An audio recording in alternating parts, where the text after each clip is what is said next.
ഈ സംഘപരിവാരങ്ങൾ പലരും പറയുന്ന കേട്ടിട്ടുണ്ട്, ഇവിടെ ക്രിസ്ത്യാനികൾ ഇവിടെ മതപരിവർത്തനം നടത്തുന്നുവെന്നാണ്. നിർബന്ധിതം. അവരുടെ വിശ്വാസത്തെ പ്രചരിപ്പിക്കേണ്ട സ്വാതന്ത്ര്യം ഭരണഘടന കൊടുക്കുന്നുണ്ട്. പക്ഷേ നിർബന്ധിപ്പിച്ചാകരുത്. നിർബന്ധിപ്പിച്ച് പരിവർത്തനം നടത്തുന്ന ഒരു ചെറിയൊരു സാമ്പിൾ നിങ്ങൾക്കായി സമർപ്പിക്കുകയാണ്. മുതൽ ഞങ്ങൾ ലോകത്തിലെ ഏറ്റവും പുരാതനമായ സനാതന ഹിന്ദു ധർമ്മത്തിന്റെ വിശ്വാസികളാണ്.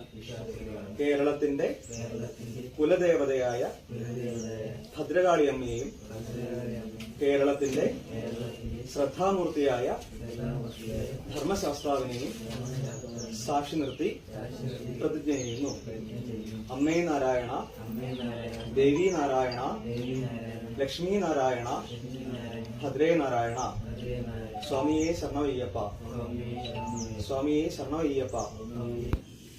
ക്രിസ്ത്യാനികൾ ഇവിടെ എന്താണ് ചെയ്യുന്നത് എന്ന് നോക്കുക.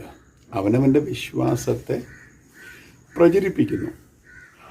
അതിൽ സ്വാധീനിക്കപ്പെട്ടവരോട് നിങ്ങൾ വിശ്വസിക്കുന്നുവോ എന്നവരോട് ചോദിക്കുകയാണ്. അതായത് മുമ്പത്തെ പോലെ അവരുടെ വിശ്വാസത്തെ പ്രതിജ്ഞ ചെയ്ത് മറ്റുള്ളവരുടെ അടുക്കൽ ഉരുവിടാൻ പറയുന്നില്ല. നീ വിശ്വസിക്കുന്നുവോ? യേശുവിനെ വിശ്വസിക്കുന്നുവോ? ഈ സമാധാനം, ഈ സന്തോഷം നിൻ്റെ ജീവിതത്തിലും അനുഭവിക്കാൻ നീ ആഗ്രഹിക്കുന്നുവോ? Yes or no? യെസ് എന്ന് പറയുന്നവരെ ഈ മാർഗത്തിലേക്ക് സ്വാഗതം ചെയ്യുന്നു, സ്വീകരിക്കുന്നു. നോ എന്ന് പറയുന്നവരെ നിർബന്ധിപ്പിച്ച് ഇവിടെ ഒന്നും ചെയ്യുന്നില്ല. ഒന്ന് ശ്രദ്ധിച്ചെന്ന് നോക്കിയാട്ടെ.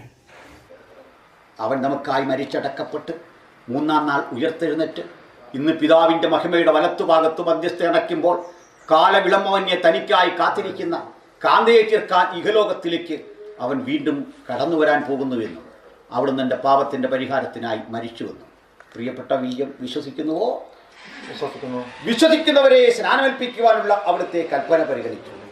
നിന്റെ സാക്ഷ്യവചനം ഹേതുവായും ഞാൻ നിന്നെ പിതാവിൻ്റെയും പുത്രൻ്റെയും പരിശുദ്ധാത്മാവിൻ്റെയും നാമത്തിൽ സ്നാനമേൽപ്പിച്ചു കൊള്ളുന്നു.